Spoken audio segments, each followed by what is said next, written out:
And we're back. Unfortunately, the Bison were defeated by ORU 92-58. Just an unfortunate loss. In that second half, ORU just picked up where they left off in the first half, and they just ultimately got the title. Unfortunately, NDSU kind of changed some things in the second half. They had a lot of mid-range shots on offense, which did help them a little bit on that side. And defensively, they did get out a little bit better. Oral Roberts wasn't as good at shooting, but unfortunately, when you put yourself in that 31-point deficit at halftime, it's just not going to work for you.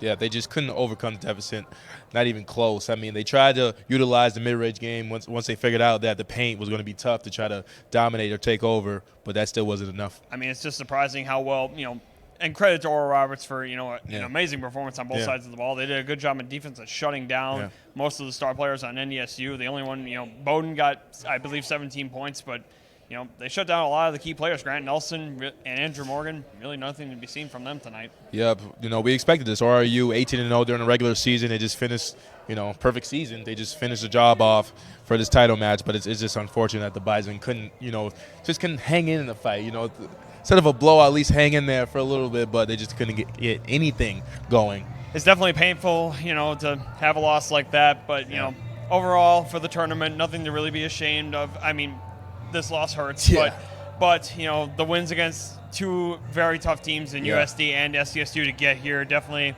nothing wrong with those wins. But unfortunately, at the end of the day, not really what the team wanted. They wanted the championship. They wanted that Summit League trophy. Just unfortunately, not meant to be this year. Definitely. Now that's just the second year in a row that they lost in the championship. But this is good. You know why? Because the freshmen now can know what this feels like. So when they come back next year, they know what to attack. Just like ORU last year, that's not the ending that they wanted, and they went 18-0, and this is what they worked for. Now the Bison can do the same next season. Yeah, they definitely got to feel hungry now. It's 2 losses in a row in this building, and then they also 3 losses in a row in the championship game. The one at the Pentagon back in 2021, and now 2 straight losses here. So they got to feel hungry, and a lot of players coming back next year, to be determined about Grant Nelson, whether he's coming back or not. But, most of the other players for sure coming back, and, that can only make this team stronger next year. They've got to have a hunger for this, and we'll have to see what happens next year. Yep. Catch you guys later. Go Bison.